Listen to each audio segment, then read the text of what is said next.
بسم الله الرحمن الرحيم. السلام علیکم ورحمۃ اللہ وبرکاتہ. آپ دیکھ رہے ہیں ہمارا یوٹیوب چینل خطبات اسلامک آفیشل. ہمارے چینل کو سبسکرائب کریں اور ویڈیوز کو لائک اور شیئر کریں. جزاک اللہ. آج ہم آپ کو بسم اللہ الرحمن الرحیم سورۃ الفاتحہ کا وظیفہ بتائیں گے. سورۃ الفاتحہ قرآن کا پہلا سورہ ہے اور سورۃ الفاتحہ بذات خود ایک دعا ہے. سورۃ الفاتحہ کو ام القرآن کہا جاتا ہے. اگر آپ ایسے اس کو پڑھتے ہیں تو وہ تو جو اس کا اجر و ثواب اللہ رب العزت نے عطا آپ کو کرنا ہے وہ تو ملنا ہی ہے.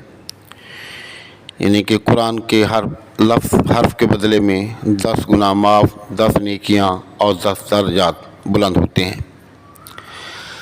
لیکن سورۃ الفاتحہ کو اگر آپ بطور وظیفہ پڑھیں گے تو اللہ رب العزت اس قرآن کی برکت سے، سورۃ الفاتحہ کی برکت سے آپ کی تمام پریشانیوں کو دور فرما دے گا اور آپ کی مشکلات کو حل فرما دے گا.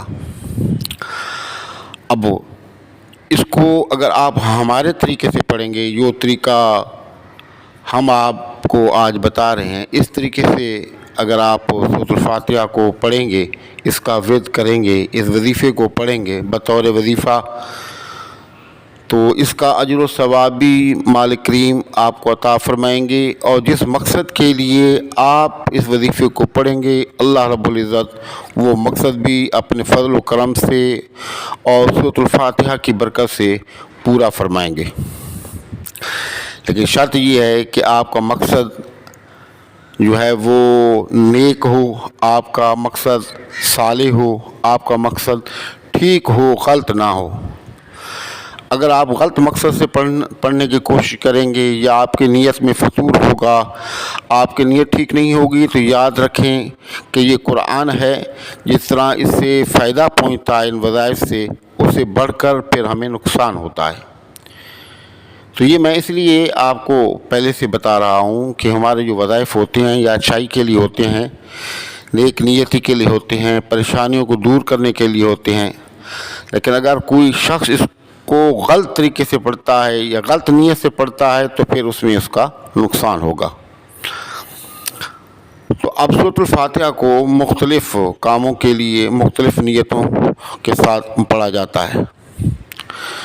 کوئی بھی آپ کی پریشانی ہے، آپ پریشان ہیں، رشتوں کے حوالے سے پریشان ہیں، کاروباری حوالے سے آپ پریشان ہیں، آپ بیمار ہیں، گھر میں بیماری ہے، دکھ تکلیف ہے، الغرض کوئی بھی آپ کو پریشانی ہے، تو آپ ہر نماز کے بعد 41 مرتبہ سورۃ الفاتحہ اس طرح پڑھیں جیسے کہ میں آپ کو بتا رہا ہوں. بسم اللہ الرحمن الرحیم الحمد للہ رب العالمین. یعنی کہ بسم اللہ کے جو میم ہے وہاں آپ نے وقف نہیں کرنا، بلکہ میم کو الحمد کی جو لام ہے اس کے ساتھ آپ نے جوائنٹ کرنا ہے، آپ نے جوڑنا ہے. الحمد للہ رب العالمین. ایک تو یہ ہے.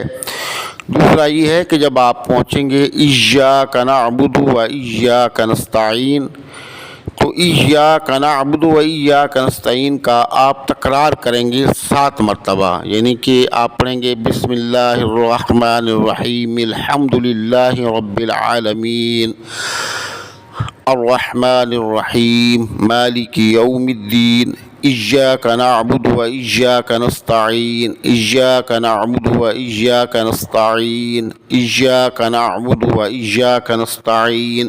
یعنی کہ 7 مرتبہ آپ اس کا تکرار کریں گے. 7ویں مرتبہ جب آپ پڑھیں گے ایاک نعبد و ایاک نستعین تو پھر آگے جو ہے سورۃ فاتحہ کو آپ مکمل کریں گے.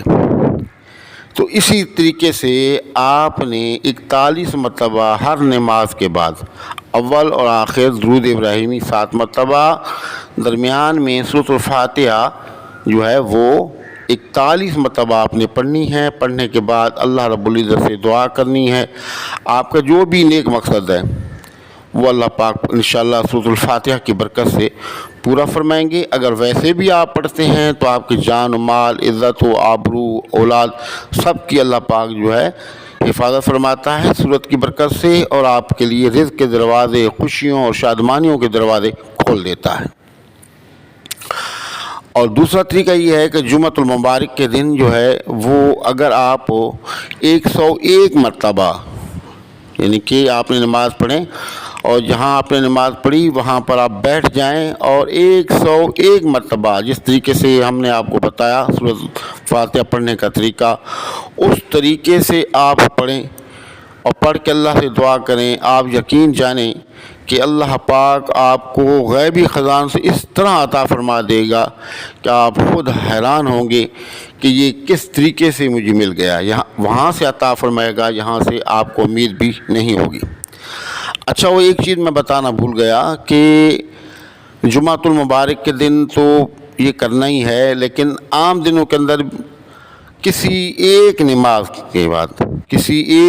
کے بعد آپ چینی اپنے پاس رکھیں گے، اور جب یہ 41 مرتبہ سورۃ الفاتحہ آپ پڑھیں گے تو اس چینی کو آپ پھونک ماریں گے۔ اس چینی میں سے کچھ حصہ گھر میں جا کے چینی میں مکس کر دیں گے، تو اس سے فائدہ یہ ہوگا کہ آپ کے گھر کے لوگ جتنے بھی ہیں آپس میں پیار محبت سے رہیں گے، ایک دوسرے کا احترام کریں گے، عزت کریں گے، لڑائی جھگڑے ختم ہو جائیں گے، جتنی پریشانی ہیں وہ دور ہو جائیں گی۔ اور دوسرا یہ ہے کہ جو بقیہ چینی ہوگی آپ جا کر کے کہیں بھی چمٹیوں کی جو سوراخ ہوتا ہے اس پہ جا کے دائیں بائیں آپ چمٹیوں کو وہ چینی ڈال دیں گے۔ اور جمعۃ المبارک کے دن جب آپ یہ سورۃ الفاتحہ ہمارے بتائے ہوئے طریقے سے آپ پڑھیں گے تو اس وقت تو لازم ہے کہ آپ اپنے پاس چینی رکھیں اور چینی کو دم کریں۔ وہ چینی تھوڑی سی جا کر کے اپنے گھر میں لے جائیں اور آپ کے ڈبے کے اندر یا کہیں بھی آپ جو چینی آپ رکھتے ہیں وہاں اس کے اندر مکس کر دیں، اور بقیہ چینی لے جا کر کے آپ چمٹیوں کو ڈالیں۔ تو آپ یقین کریں یہ ہمارے بتائے طریقے سے آپ اس کو آپ پڑھیں، اللہ رب العزت آپ کی جو بھی پریشانی ہے، جائز آپ کی خواہش ہے، اللہ پاک پوری فرمائیں گے۔ اور معمول بنانا ہے تو آپ 41 مرتبہ ہر نماز کے بعد آپ پڑھیں، تو پھر اس کے اثرات جب آپ دیکھیں گے تو انشاءاللہ آپ کے دل سے ہمارے حق میں دعائیں نکلیں گی۔ اور ہماری طرف سے جتنے بھی ہمارے چینل کے سبسکرائب رہیں ان تمام کو یہ وظیفہ ہمارے وظائف پڑھنے کی اجازت ہے، اور جو نئے آنے والے حضرات ہیں وہ بھی ہمارے چینل کو سبسکرائب کریں تو ان کو بھی ہمارے وظیفے کی اجازت ہوگی۔ ہماری چینل کو سبسکرائب کر لیں، ویڈیو کو لائک اور شیئر کریں، دعاؤں میں یاد رکھیں۔ السلام علیکم ورحمۃ اللہ وبرکاتہ۔